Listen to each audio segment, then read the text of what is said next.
আসসালামু আলাইকুম রহমতুল্লাহি ওবরাকাতু। আলহামদুলিল্লাহ ওয়াহদা ওয়াসসালাতু ওয়াসসালামু আলা মান লা নাবিয়্যা বা'দা। সুপ্রিয় দর্শক ও শ্রোতা মণ্ডলী, এই মুহূর্তে দেশ ও দেশের বাহির থেকে যারা আলোচনা দেখছেন এবং শুনছেন, প্রথমে মোবারকবাদ জানিয়ে আমি হাবিবুল্লাহ মেজবা আজকে আলোচনা শুরু করছি।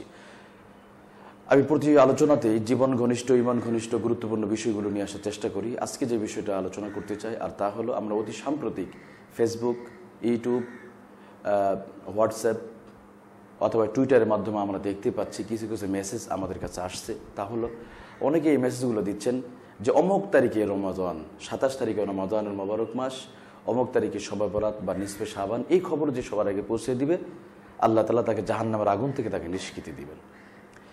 এই কথাগুলো হয়তো আমরা অনেকেই বিচার করছি না বা বিশ্লেষণ করছি না। স্বাভাবিকভাবে আমি লাইক করছি, কমেন্ট করে শেয়ার করে দিচ্ছি। আপনি কি জানেন, আপনার হয়তো একটা পোস্ট, একটা লাইক, একটা কমেন্টস, একটা শেয়ার আপনাকে জাহান্নামে যাওয়ার জন্য উপযুক্ত হয়ে যাচ্ছেন। আপনার একটা পোস্ট আপনাকে জাহান্নামে নিয়ে যাচ্ছে কিনা আন্দাজে আমি শেয়ার করে দিলাম, পোস্ট করে দিলাম। আপনি কি একবার চিন্তা করেছেন এই কথাটি কতটুকু কোরআন হাদিস অনুযায়ী, সহিহ সুন্নাহ অনুযায়ী মিল আছে কিনা? আমাকে গবেষণা করা উচিত ছিল না? চলুন দেখি আমরা এই বিষয়টা একটু বিশ্লেষণ করে দেখি। হ্যাঁ, আমি প্রথমে এই কথা বলবো, এটি একেবারে মিথ্যা কথা। অমুক তারিখে রমাদানুল মোবারক মাস, এটা মিস হতেও পারে। নবী সাল্লাল্লাহু আলাইহি সাল্লাম কি শিক্ষা দিচ্ছেন? বিশ্বনবী বলছেন, বুখারী হাদিস, সুমু লিরুইয়াতিহি ওয়া আফতিরু লিরুইয়াতিহি, তোমরা চাঁদ দেখে রোজা রাখো, চাঁদ দেখে রোজা খোলো। মিস্টেক হতেই পারে, অমুক তারিখে যে হবে কে বলেছে আপনাকে? আর আপনি সিদ্ধান্ত নিয়ে বললেন, বাস শেয়ার করে দিলেন। আর এ কথা আপনাকে কে বলার অধিকার দিল? অমুক তারিখে রমাদান মোবারক মাস, এটা শেয়ার করলে আল্লাহ তাআলা জাহান্নামের আগুন থেকে আমাকে মুক্তি দিবে, এমন কোন হাদিস সিয়াসাত কেন এর বাইরে যতগুলো হাদিসের গ্রন্থ আছে আপনি বের করে দেখেন, কোথাও নেই। তাহলে আপনি কি একটা নতুন হাদিস বানাচ্ছেন না? অথচ বিশ্বনবী 1400 বছর আগে যে বিষয়ে বড় হুঙ্কার দিয়ে কথা বলেছেন, বিদায় হজের ভাষণে তিনি বারবার এই কথাটি বলেছেন যে প্রত্যেক নবা আবিষ্কৃত এটা বিদআত, আর কুল্লা মুহদাসাতিন বিদআহ ওয়া কুল্লা বিদআতিন দালালা ওয়া কুল্লা দালালাতিন ফিন্নার। আর প্রত্যেক নবা আবিষ্কৃত যারা নতুনভাবে হাদিসের নামে চালিয়ে দিবে, এটা হলো গোমরাহি। আর গোমরাহি এদের ঠিকানা হবে কোথায় জানেন?